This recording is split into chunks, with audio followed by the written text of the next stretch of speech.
Welcome back to our channel. Today we are going to have a look at part 1 of chapter 7 from the book My System by Aron Nimzowitsch. In this chapter, the author describes about pins. So in this video, we're going to have a look at 4 different positions. The first 2 positions talk about the motives of pin. Here the author describes the first motive of pin is to simply capture a piece. So in this position, the knight simply takes the pawn, and if the bishop takes, then we obviously have f6. As we know, in a pin there are three elements. The first one is obviously the pinning piece. The second one is the pinned piece, and then the piece behind the pinned piece. So there are 3 elements. So what this is obviously called an absolute pin. So which means the king obviously is protected by the bishop, and it's under if the bishop moves away, so it's a check. So this is an absolute pin. There's also something called a relative pin, which is usually a piece which is of a higher degree, for example a queen or a rook behind a bishop or a knight. So in this position, the whole idea was to simply win a piece. So after h6 is moved, we simply take the bishop with the rook, and this is a winning endgame for white. Now the second motive of a pin is simply to gain tempo. So now here, this is an actual game. This is a very famous game played by Paul Morphy against Duke of Brunswick of Count of Eisenberg. Here, it's white to move. As we know, there are 2 pins here. As we know, pins are usually done by bishops. These bishop pins are very deadly. There is one here, one relative pin.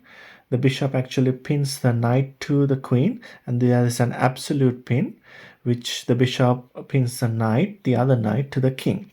So there are 2 pins here. So what do you think Murphy played here? They simply played rook takes d7.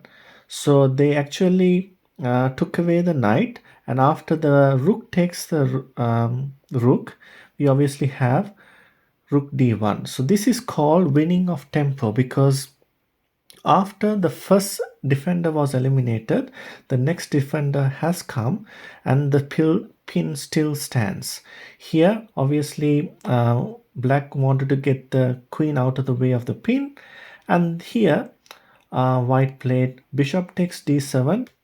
Obviously this is a fork now, so to avoid that, knight took the bishop, and here Murphy played this beautiful move, queen b8 check. The queen has to be taken and then followed by a checkmate. So this was all possible in this position because of this move, rook takes d7, and after the rook took, we had this tempo winning move, rook d1. This third example is a combination of both motives. So please pause this video, try to come up with a good solution. So there are 2 motives. The first motive is to win material. The second motive is to win tempo. So both of these have to be achieved in this particular puzzle. Okay, let's start. It's rook takes f6, and after rook takes, there is this tempo winning move b4. This actually forces black to lose a move, and once that's done, the bishop takes the rook, the king takes, and then we have b5.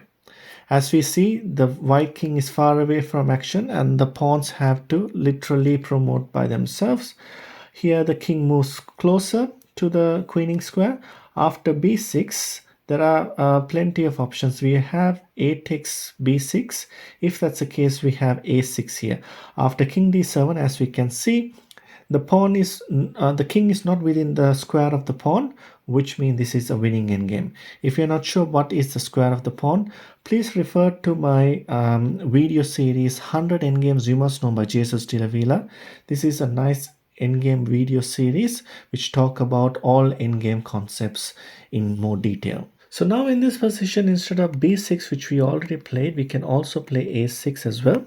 If that's the case, if the king comes forward, we have b6, and if king comes closer, we can obviously play b takes a7 and win this game. If the king does not come closer, but simply if they simply take the pawn, we obviously have a7 and the pawn will queen soon. Finally, in this video, we're going to have a look at a combination of pins and Zugzwang. So if you're not sure what a Zugzwang is a move which you are forcing your opponent to make, which is not a good move, which will eventually lose. So here, we obviously have after white to play, so after rook takes e5, we have rook takes e5, and as you can see, this is a pin. So what do you think is the correct move? The critical move here is simply g3. Now this actually forces black is on a Zugzwang at the moment. The only good move for black here is to simply move away the king, and after the rook is taken, this is still a drawish endgame because white only has a pawn, and a possible continuation is like king h5. We can move the bishop, and after a trade of pawns, and now with the bishop only, white cannot simply checkmate. So this is a drawish endgame. So going back to this position here, if here black is greedy and tries to save the pawn, they will get into a lot of trouble. A possible continuation is, first of all, we'll have a look at g4. If they do this, this is losing immediately. Possible continuation is king g2, and now black is in Zugzwang. They have to give up their rook, and here white takes full control of this diagonal here. And king g6, we obviously have king f2. We'll have a quick look at how things can go. And after king f5, king b8, the king comes forward and this pawn falls, which creates a pass pawn on the g file, which is a winning endgame. So going back to this position, we had a look at king g6, which is drawish. We also had a look at g4, and we also finally have a look at f4. Now this might look promising, but after g4, this is losing for black as well. So possible continuations after king g6. Now we have this rook being taken by the bishop, and white will simply come to e4, and this is a winning endgame as well. You can analyze it on your own time.